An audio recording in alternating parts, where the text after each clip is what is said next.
Hi, everybody. Thanks so much for joining us again for another Varjo webinar. We've been doing a bunch this summer, and it's been great to see how much interest and attention there is on this.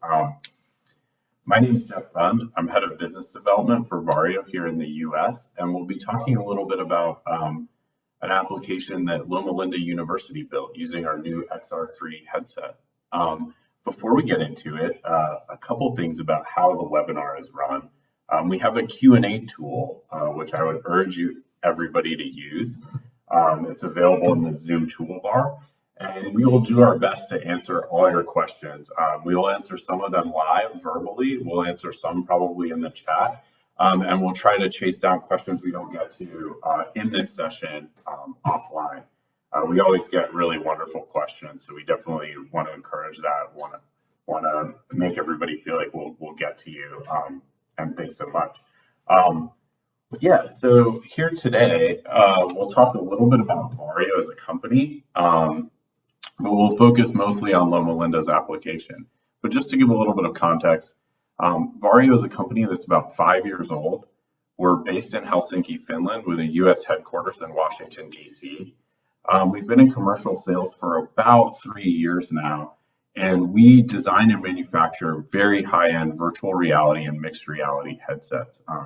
We are defined by occupying the very high end of the market.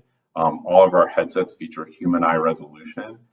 We also have a unique approach to mixed reality where we use very high resolution, low latency video pass-through. That's a camera-based approach instead of an optical see-through approach like in a HoloLens or a Magic Leap device. And then one of the things we'll talk about later on is that all of our headsets have integrated eye tracking that is very precise and very high performance. But yeah, let's get into it and talk a little bit about Loma Linda. I'm here today with Dustin Smith, who's the medical director of the Medical Simulation Center at Loma Linda, and Louis Luna, who will be filling in, thankfully, for Ryan, who worked hard on the technical implementation of this simulation.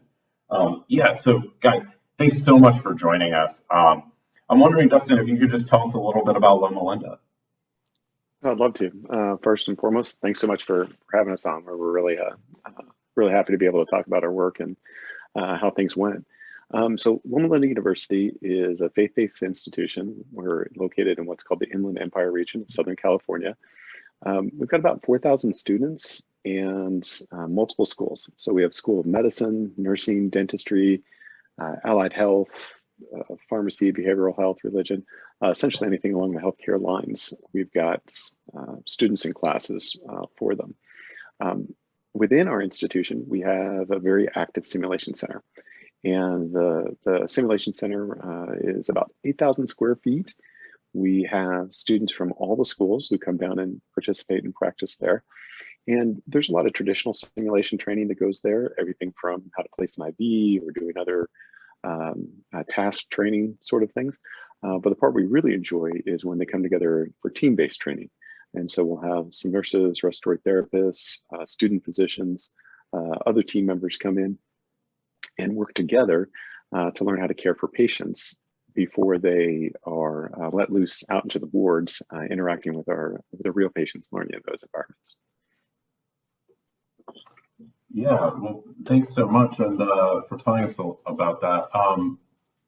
What is the relationship that you all have with critical event response? Like, why choose that as a simulation as your first foray here into mixed reality? Yeah, well, critical event response is one of our cornerstone projects for the students. It's something that we take very seriously.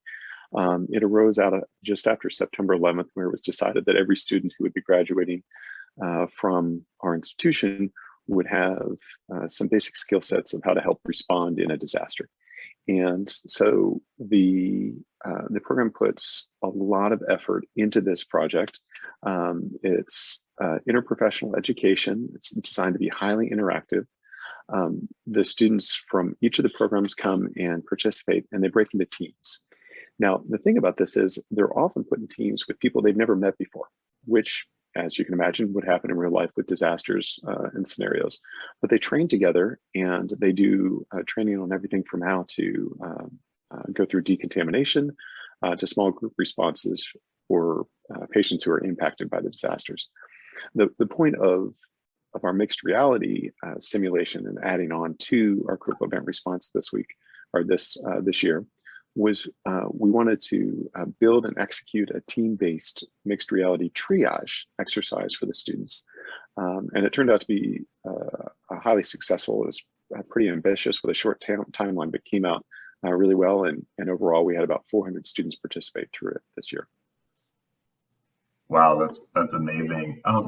I'd be curious to just hear about the setup. Like, can you walk me through it a little bit? Like, what did it look like to set something like this up physically when you went to go to design it? Yes, absolutely. So what we did is, first of all, I didn't have the physical space for the amount of triage patients that we wanted to have them run through. So what we did is, if you take a look at the next slide, we commandeered a conference room that was across the hall from our main sim center. And the nice thing about it is it had retractable walls. We ended up using the space. It was about 10 foot or 20 by 30 feet. Purchased some green screens from Amazon. They're about 10 by 20. And the retractable walls were removed, and we used some fasteners that Ryan and Lewis and their team created to hang them from the ceiling to give us the space that we needed. A nice thing about that as well is it allowed us to put hang the lighthouses as well to use in the event, and worked out really pretty well. We ended up using about 16 to 20 mannequins, and so on the next slide you can see that we've got quite a few mannequins laid out on the ground. The main devices that we use for the mannequins are called Laerdal or Gomard. We have more Laerdal than Gomard, but we grabbed essentially every mannequin that we could for this scenario. It was designated to be a bus accident, a school bus accident. And so they're all ages, pediatric patients to teenage, along with some parents involved as well. We would moulage them for the different injuries that they had. We won't spend too much time on the next slide. I'm told it's a little bit gruesome for those who are not in the healthcare field, but it is. This is one of our patients that was supposed to be dead, and so the students are supposed to recognize that quickly, move on to the next patient. But they, set up for a head injury and some chest injuries here as well. The purpose of it, though, was to make sure that the students could recognize who is most critically ill and who could wait. Mm-hmm. And so we had kind of had a full gamut of injuries, everything from something as simple as a broken arm or a broken leg to someone who is critically ill with horrible respirations and clearly is going to have to be one of the first ones that's taken off the scene in a real world environment. Yeah, and I'm really curious about these mannequins. I myself don't have much experience with it. Can you tell me a little bit about how they work, how they're controlled? How did that go? Yes, absolutely. So the mannequins themselves are high fidelity. And so you can feel pulses on them. When they're breathing, you can see the chest rise and fall. You can put them on loops to where they will be saying the same thing. Or in this case, we had a lot of them kind of screaming out in pain, just kind of over and over. They've got the ability to where you can communicate. And so we would have a tech on a certain number of mannequins act as the voice themselves. So as the student spoke to the mannequin, the tech would speak back to them and answer their questions and provide the information that they need. They're linked into laptops themselves. Each of these companies, both Laerdal and Gomard, have got their own proprietary software, which is really, frankly, pretty easy to use. Mm-hmm. What they do is you put in the inputs of how fast you want the mannequin to breathe into the computer, and the mannequin will execute that. In this case, we try to minimize the amount of changes that we would have to do in real time for each individual mannequin. So once we set the heart rate and the pulse and respirations, we kind of had it running. That allowed us to minimize the number of techs we needed just for the mannequins. And so we actually only had one technician running all these mannequins. And so you see in this image here how many laptops are there on the center table. Each of those were connected to a couple different mannequins, and our tech would keep things going. At the end of each session, or at the end of each sim, while we were resetting and debriefing with the students, that technician would reset the mannequins and the computers so that they were ready to go for the next round, 5 or 10 minutes later. Oh, wow. Yeah, it's a lot. Wow, it's super vivid. And what else did you do to promote realism? Like, did you do anything with the rest of the environment?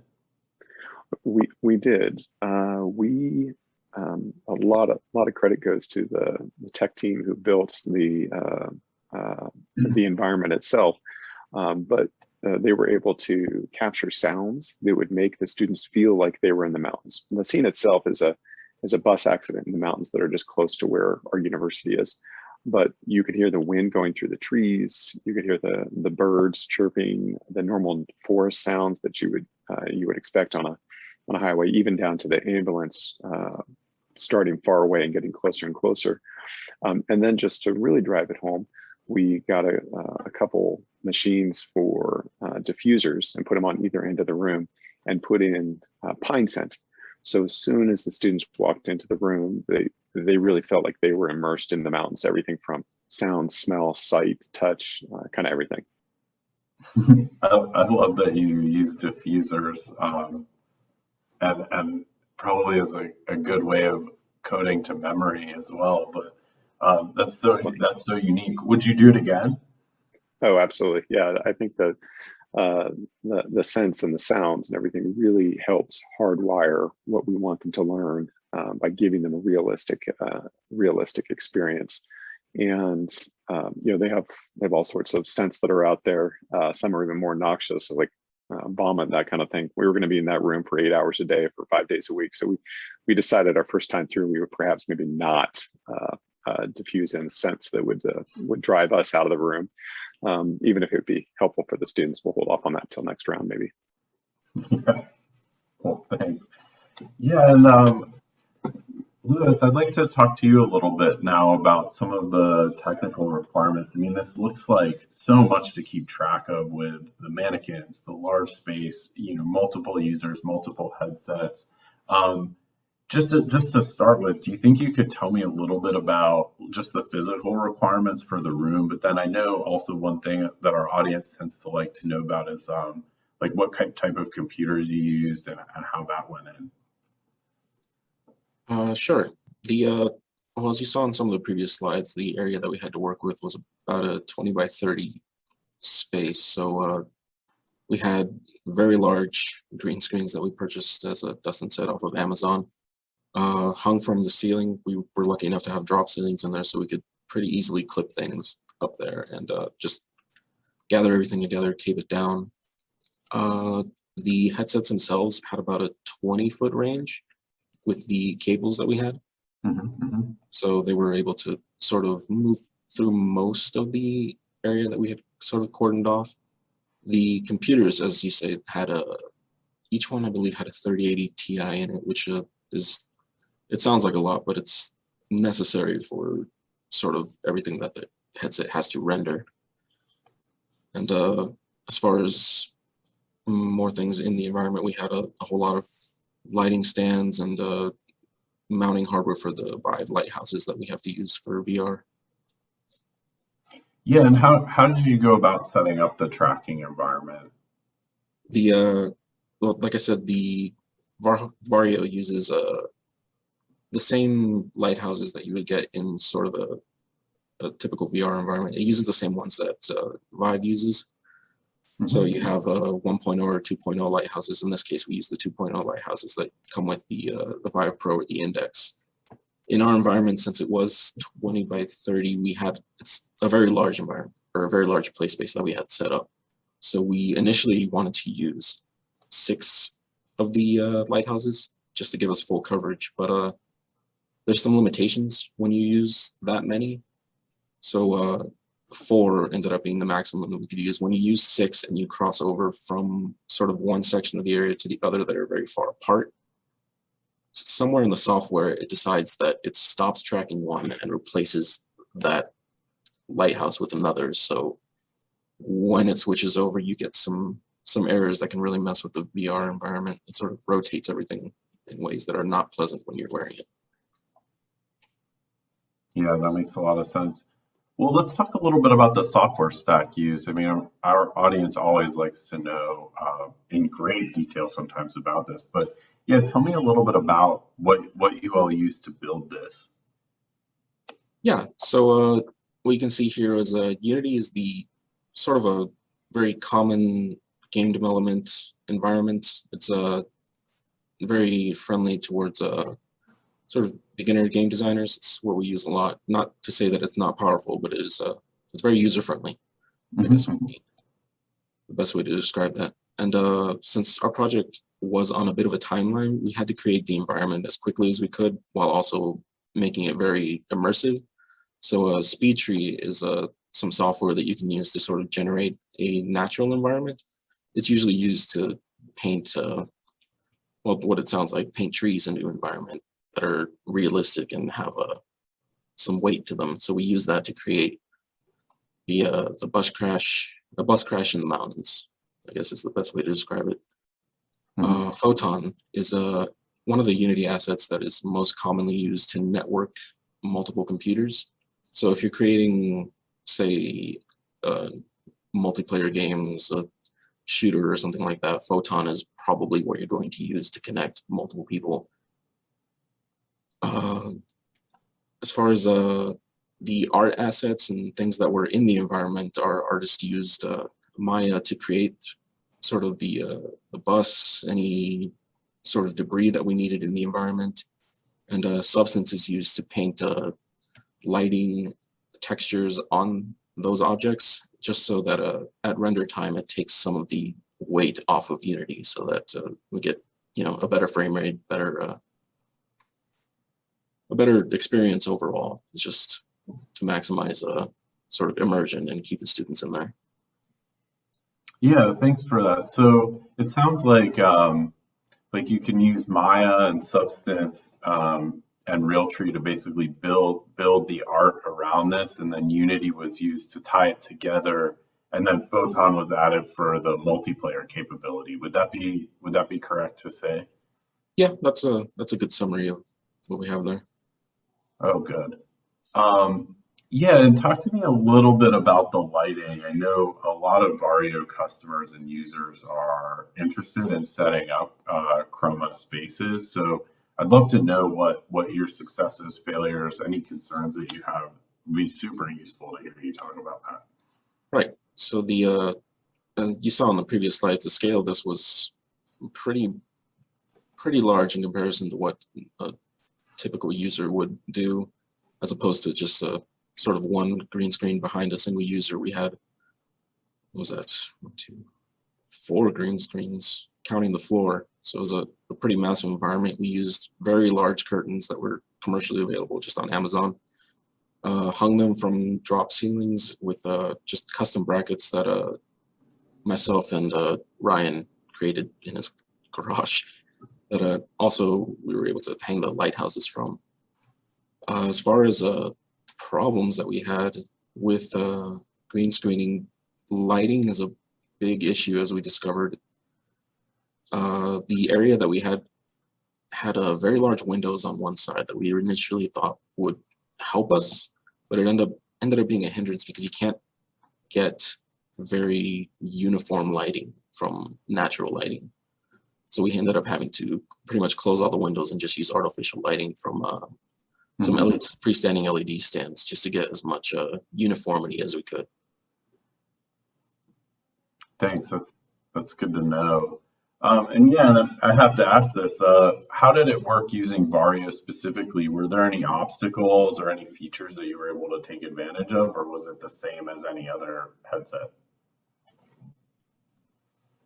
There were some features that we were able to use that are Varjo specific. The Varjo hub kind of, well, you can see it on screen here. It has a lot of features like sorry, it's a little odd to see it so closely, but the you can see the camera that is actually inside of the headset tracks your eyes. We didn't use eye tracking in the application, but we were able to use the camera to sort of align the headset on students' faces.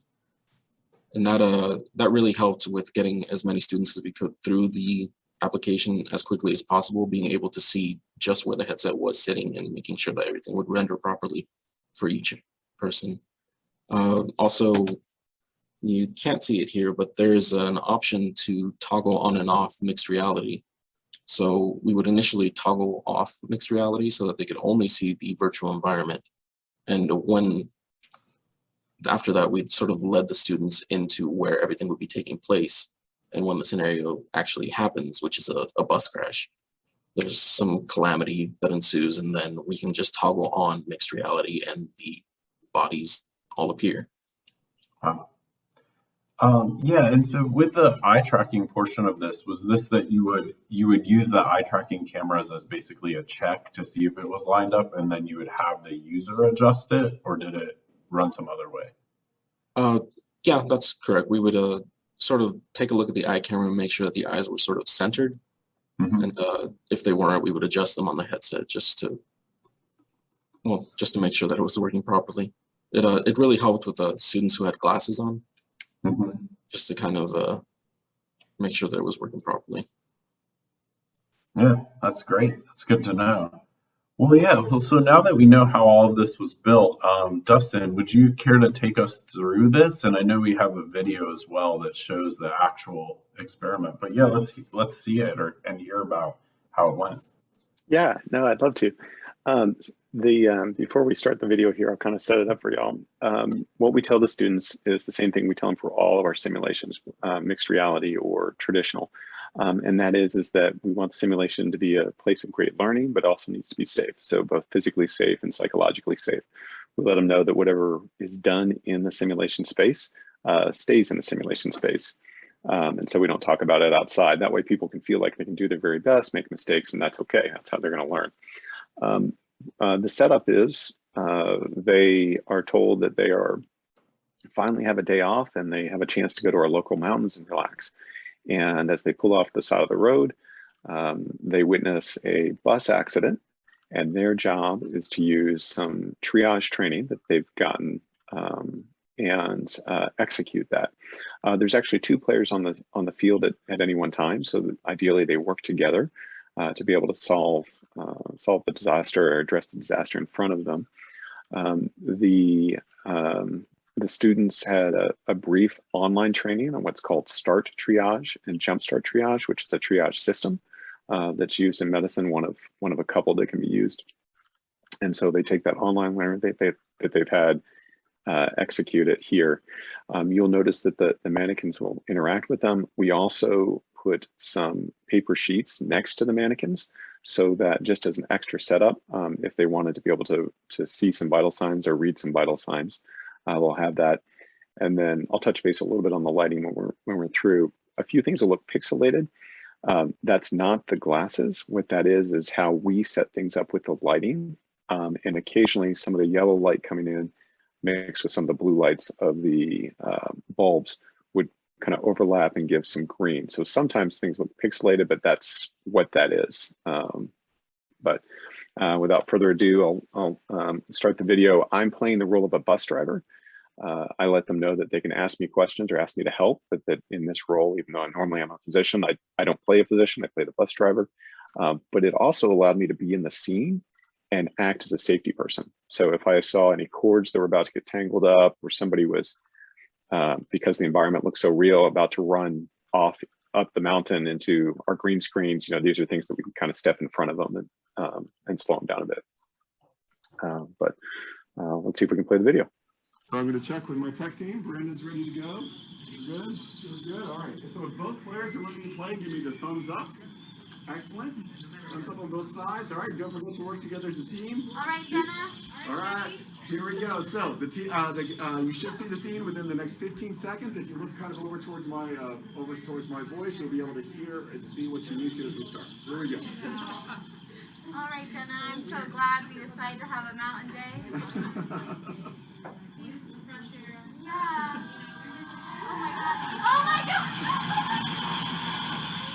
I don't know what happened. It was just the brakes just suddenly went out. I mean, I was trying to find out. And like Mike was able to walk initially, but then he's not, and the baby won't stop crying. Okay. And then Derek's not breathing. Gloria, Derek's having some trouble. I don't know what to do. I don't know what to do. I'm the only one that can walk right now. Greg was able to walk earlier, but now he says he can't. And Mike over there's got something bad with his leg. Okay. But Okay, perfect. Let me know if you need any help, okay? It's gonna be okay, baby. You're gonna be okay. Okay, perfect. You're gonna be okay, baby. I don't know why she won't stop crying. I don't know why she won't stop crying. She's moving all of her arms and legs and stuff, but I don't know. Are you gonna be okay? You're gonna be okay. The help is here. Okay. I can hold her. Yeah, I can hold her. All right, you're gonna be okay, baby. You're gonna be okay. It's all right. You're gonna be okay. You're gonna be okay. Oh, come on, Brandon. You're all right, Brandon. Brandon, come on, Brandon. Come on, Brandon. Yeah, sure can. I can. Are they gonna be okay? I think they're okay for right now. I'm gonna go ahead and triage them as yellow. Okay, all right. So yellow. Okay. Do I need some of those tags? Oh yes, you do. Here, can you put these on? Yeah, I sure can. Yeah, I'll put one just next to one. Okay. Thank you. Okay. You're gonna be okay, baby. You're gonna be okay, Okay, Brandon. hi, sir. Gloria, she's seeing Derek over there. She's gonna take care of Derek for you. Oh, Derek's not breathing. Derek, are you okay? Oh my gosh, Derek. Derek, are you okay? He doesn't look like he's breathing. Is Derek breathing? He's not. What is Derek? Breathe for me. What does this mean? Oh my goodness. Hi, sir. No, he can't be gone. He's only 6. He's only 6. Come on, Derek. Come on, Derek. Come on, Derek. Gloria, they're saying your son is dead. Can you come over here, Gloria? Come over here. The ambulance will be here soon. My name's Dustin. Come on, Derek. Come on, Derek. You're gonna be okay. I'm gonna protect you as well. Gloria. Derek's not breathing. They say he's a black tag. Can you go over there? I don't know. You're gonna be okay? Oh, your leg looks really bad. Your leg looks really bad. Will you be okay? Come on, you'll be all right. You'll be all right. You gotta come over though and see. You gotta see Derek. He's not breathing well. Derek's not breathing well. He's not breathing at all. They put a black tag on him over there. You gotta go see him. Your son's not breathing. Your son's not breathing. Oh, I'm getting the ambulance. I'm gonna go up the hill and get the ambulance. I'm gonna get the ambulance. Over here. We're over here. We're over here. Come down over here. Over here. Look down the hill. We're over here.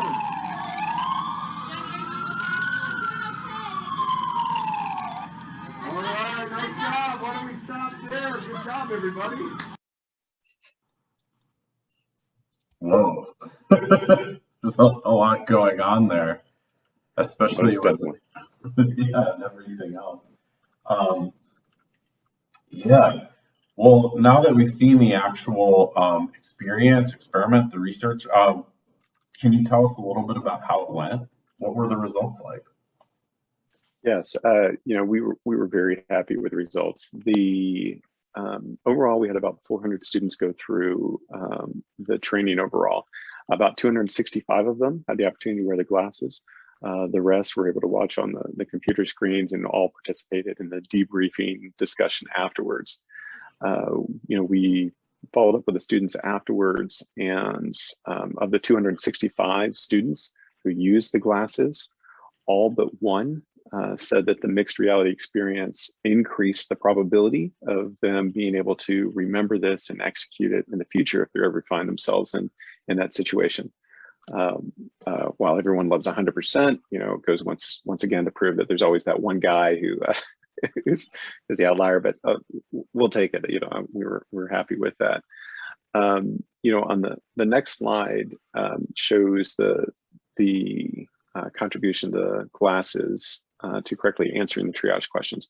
So we gave them a 10-question exam afterwards where they would have to triage patients based on vital signs.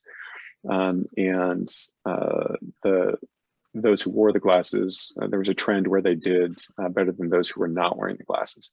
Now, I got to be transparent on this. This was not statistically significant. When we looked at this, the closest group where there was a statistical significance was our undergraduate nursing program. Their subgroup had a p-value of 0.06. And there's quite a few possibilities of why this isn't statistically significant. The first elephant in the room is maybe mixed reality isn't any better than the traditional sim or the traditional way of learning. My sense is, though, that there were other confounders that I didn't control for well when we were setting this up. For one thing, all the students, even if they weren't wearing the glasses, were so engaged and wanted to be part of this that they would watch on the live screen of the computers or the TVs about what their colleagues were doing in the room themselves.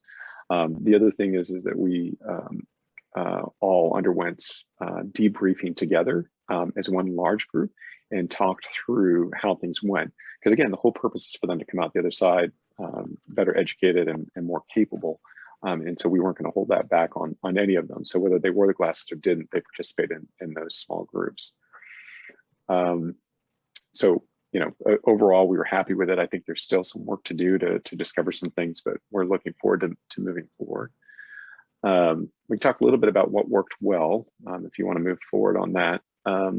The things that I think worked well was the creative development process.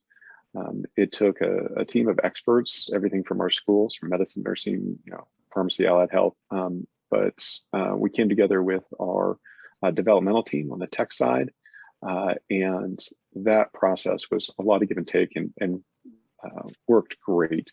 I think our university leadership gets a lot of credit. This is, as I said, a capstone event where all these students are going through it. We've done it now for a decade, and the university said that they were wanting us and were happy with us to move forward from build to execution, even though the project was unproven. We hadn't done anything like this before, but they said go for it. Even though there was a pandemic, even though there's everything else going on, they had that much faith that we'd be able to do it. I've got to give credit to Varjo for coming through. The reality is our original plan was to have 4 students in a room at a time. Varjo was able to deliver the 4 glasses that we needed, the other equipment, and the feedback and help we needed. The reason why we only ended up running 2 is because we had to buy the computers and get those here in time. And unfortunately, even though we purchased 4 because of supply chain issues, only 2 arrived in time. But the students were really engaged and excited about the simulation.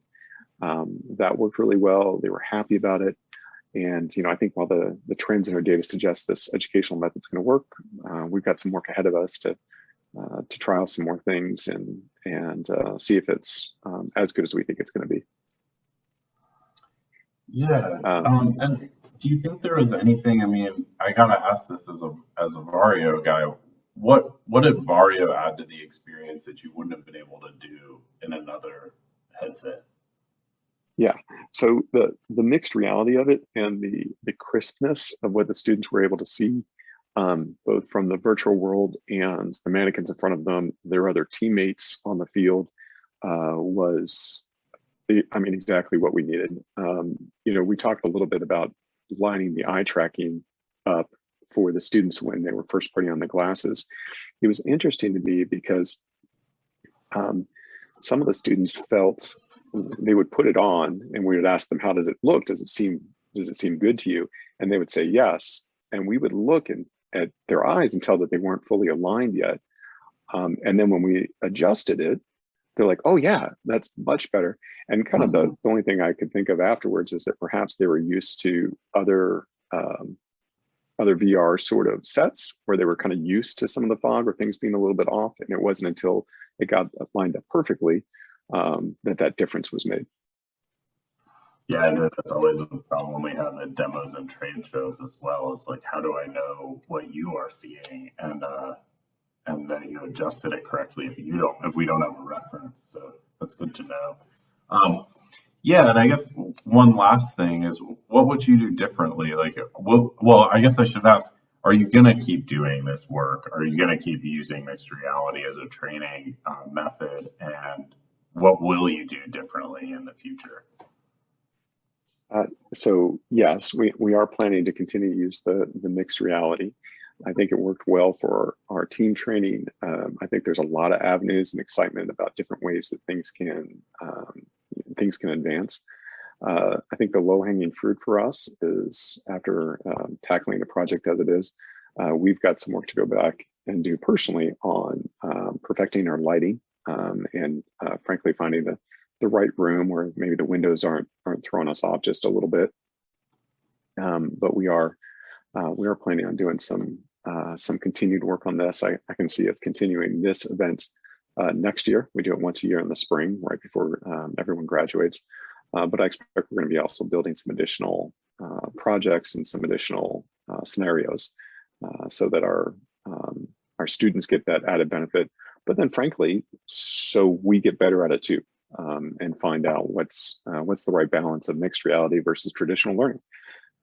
So that's our plan. So, you know, some of the other things that we could talk about on things that didn't work well, and I think we already talked about the lighting and how we did that. But there were some predictable issues that I should have picked up on beforehand. The triage method, the least sick patients are given a green wristband. That's how paramedics, so they arrive, they know, okay, they're the least sick. Well, that doesn't work well when everything in the room is green, it's supposed to go virtual. And so on our first run through, like they disappeared. And so we quickly pivoted and solved that. But there were simple things like that. The fact that COVID has been so rampant, our institution put a lot of extra money into the filtration systems for our air conditioner. And so while there was a pine scent in the air, I had to keep reloading it quite a bit because it would suck all the scents and everything out of the room pretty quick, which made us feel better about being there in the midst of a pandemic, but had to go a little higher on that. Yeah, that makes a lot of sense. Well, thanks so much. And we already have some questions coming in from the audience, and I think we can answer some of these live. Dustin, I think there's a few for you that I would put to you. Darren asks, I'm curious how you evaluated the learners. Were there objective performance measures developed, and was data collected for assessment? I know we touched on this a little bit, but maybe you could elaborate. Yes. So for the whole critical event response week, while we're speaking on the mixed reality here side of things, it's an all-day affair for them, and so there were multiple modules that they went through, and so each of the modules had its own individual objectives and evaluations. The objective performance measures that we used was the post-test afterwards to see how they did on correctly triaging patients using the START or jumpstart triage methods. We did collect some data on this, and I'm still looking at it a bit overall. From an educator, some of the things I think I need to do better next time is it would have been better to have a validated test prior to putting this live. We had such a time crunch on it though, that we did what we could with the short time frame that we had. So hopefully that answers that question. Yeah, thank you. And this is probably a quick, easy one. Could you repeat the timeline of the project and the weeks needed to create the scenario, the time to implement? And congratulations. Well, thank you. I'll give you from my perspective, and then I'll ask Lewis to answer on what his sense of it was on the programming and creation side, because they did a lot of the hard work on this.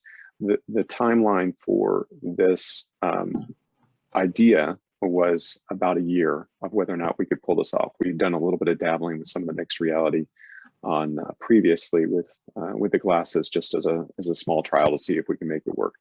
The actual event was in May, and I think we got the go ahead. I want to say March. The thumbs up were given that it could be executed. And so at that point, we started working on the purchasing and then the building as well. Lewis, do you want to touch base on on y'all's teams, and great credit to our tech team, because this was not in lieu of their other work. They took this on with all their other work and then said, yes, we'll do this on top of it. So I know they were stealing moments everywhere they could. Yeah, as far as the timeline, it's somewhat difficult to answer because of everything that's going on. The hardware was hard to get a hold of, so a lot of it had to be developed with the hardware that we had on hand. We didn't have the computers that were going to be running the headsets or the headsets until near the end of the development cycle, so we had just a powerful computer that we had used for a previous project, as well as, I don't remember the name of the headset, but it is a Varjo one. I believe it was an XR1. I believe that's correct. Yeah. So some of the specifications for that are different, and it did sort of limit what we could do. But it was a matter of a couple of weeks to develop for that one, and then when we got the hardware, there were changes that needed to be made and implemented in order to get it to run smoothly, as well as adding multiplayer capabilities and networking. That was another few weeks. Yeah, thanks. And then I don't know if you all are able to discuss this, but we're getting a couple of questions that are related. What would you rate as the overall cost of this project, if you're able to discuss it? If not, we can move on. It was, it's hard for me to say exactly, because the reality is what the cost was when we tried to do it versus what the cost will be. And I'll give you an example. So the computers, the 3080s, trying to get a hold of those, honest to goodness, was incredibly hard. And you know, it's a different company from Varjo. We tried multiple places, and so the cost of those computers, I'm sure the price was at a premium. I should probably put it that way. Bitcoin had spiked right beforehand, and like there's chip issues, like all sorts of things came together to work against us on that. My expectation is that the reality over this coming year is that those prices will come down and it'll be much more functional. The harder part of this was really the real cost of things is not just the hardware, but the time, right, of the experts who are doing the coding, of the physicians and nurses who are coming together and writing the scenarios and programs from that. So while I can't give a specific amount, I can tell you that it was not cheap, but it was worth the investment, and it didn't blow my budget completely out of the water. I was able to justify it. And then interestingly, for those of you in academics and other things as well, this sort of project seemed to catch the eyes of people, and I was able to get some grant money for it. Some other folks were willing to donate it to it, as long as coming from my budget as well. I just had to prove the concept and show some of the things that could come out of it. Didn't get us the whole way, but got us at least part of it. Yeah, thanks for that. I can answer this one from Adam. Can Varjo use AR markers like Vuforia, for example, or do you need special markers? We have our own marker system, so you can download those off our website and print them out and laminate them or not laminate them. And they are integrated with Varjo base. So we do have a turnkey marker system. It is camera based. So if you want something to be tracked outside of the field of view of the cameras, you still need to use like an outside in based tracking system like the Vive Pucks or something else. One good question I got here from Mark is, have you thought about doing other medical work such as CPR using VR or mixed reality? Yes, we've thought that through, and it's something on the horizon, but just something we haven't had a chance to look at and execute. But again, that it's ripe for that team-based environment of working together and using the mixed realities to implement that. Perhaps there's even a perfect world where you don't need the high fidelity mannequin. You just need something that's realistic for the chest compressions, and the rest can be VR. But we have not created that yet. I think there's some opportunity there. as the technology and as the information about how to do mixed reality education well progresses. And I think we're going to need everybody who's interested in this to keep sharing ideas and being frank about not just the tech, but the education stuff of does it work or is it just new and it's not as good as the old? Yeah, and there's a few more good questions as well. Neil asked, hi Neil, did you use any focus groups or do you plan on doing a clinical study on the effectiveness of the training? So our focus groups were sort of, and what I mean by that is we've done one prior mixed reality work with a group of medical students on an amputation project early on. And so they were able to give us some good feedback regarding ease of use and what added to the experience and what was detracting, if anything, at that time. So while we didn't do a specific focus group for this triage scenario, we just didn't have the time, and the pandemic limited the number of folks we could get together for such things, even time-wise on Zoom. We did some of those. And then I think the other part of the question was something about research or public, clinical side of things. That's the holy grail, right? I mean, showing an outcome, an educational intervention with an outcome in clinical is what we're all shooting for. And yes, I would love to be able to design that and execute it and see, because if that shows what we think it will, then I think it only advances how the patient outcomes are going to be improved. So yes, on our horizons, but only 24 hours in the day, and right now we're just working on what we got. I'll take this one from Glenn. Hi, Glenn. Are there any plans in future devices to be able to remove the tether? We don't disclose any hardware roadmap, but with our Varjo teleport and other things we've announced very recently, it's something that we definitely do have our eye on, and we've heard the feedback from the market. Let's see what else we have here.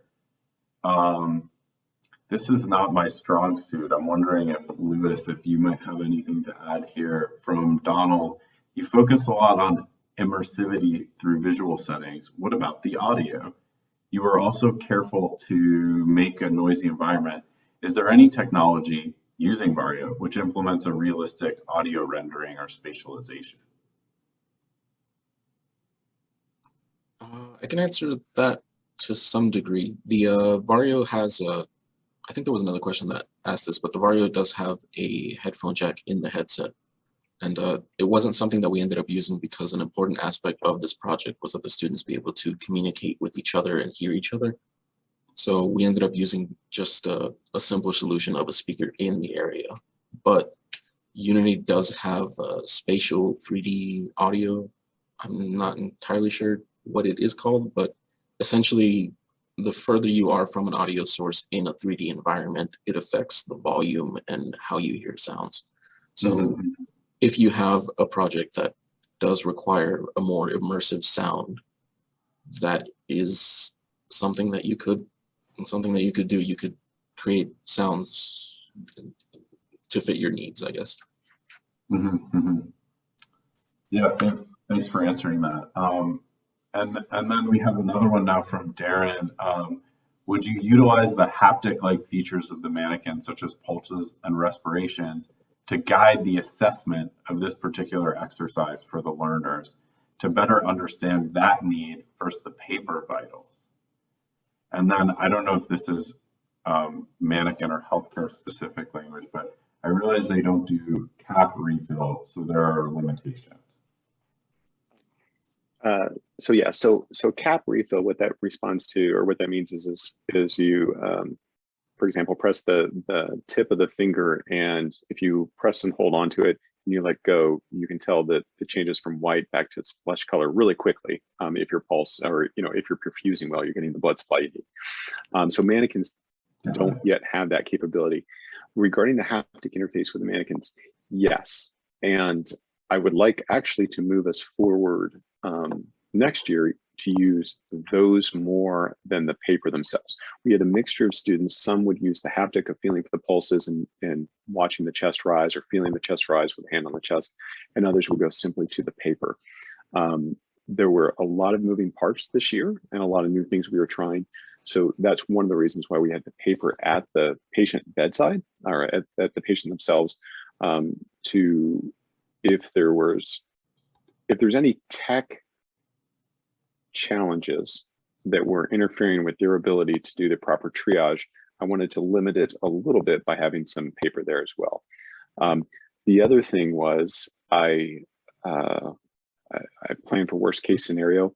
And so part of the reasons why we had papers there is it suddenly a bunch of our mannequins went down for whatever networking reasons or anything else. I could still get all my students through because again, they had to complete the course. But I think you're correct. The haptic side of that evaluation would provide even more robust training and probably provide better data on how effectively they're able to do this in real life. So that's a goal. Hopefully that answers the question. Yeah, thanks. And then one thing, as we start wrapping it up here, is there any follow-on reading, or is there any place where people can see any papers or documents on what we've done, on what you've done here? We are working on those now. We kind of came out through the other end of the critical event response, and I've been gathering the data. I've got some folks looking at some of the stats for us too, and then we have a couple members of our team who have volunteered to write it up and put it out there in the literature for folks to consume. In the interim, if there's things that people have specific questions on, we're happy to share what we can with you on this. But you know, there's some ever-growing body of knowledge of virtual reality, mixed reality, augmented reality in simulation education, at least in healthcare. And so those are out there and growing. I think we're going to see even more of it explode over the next 5 to 10 years. Yeah, absolutely. Well, I think that's a great place to end it. So I'd like to thank everybody for joining us, and then also provide some information on how you can contact us here. We'd love to hear from you. If you have a question we didn't get to, definitely feel free to contact us. You can contact sales@varjo.com. You can contact Ryan at Loma Linda. And I know a lot of you, but also you can all feel free to contact me at geoff@varjo.com. We'd love to hear from you. And as always, we really appreciate your attendance and participation in this event. Thank you so much. Thank you, everybody.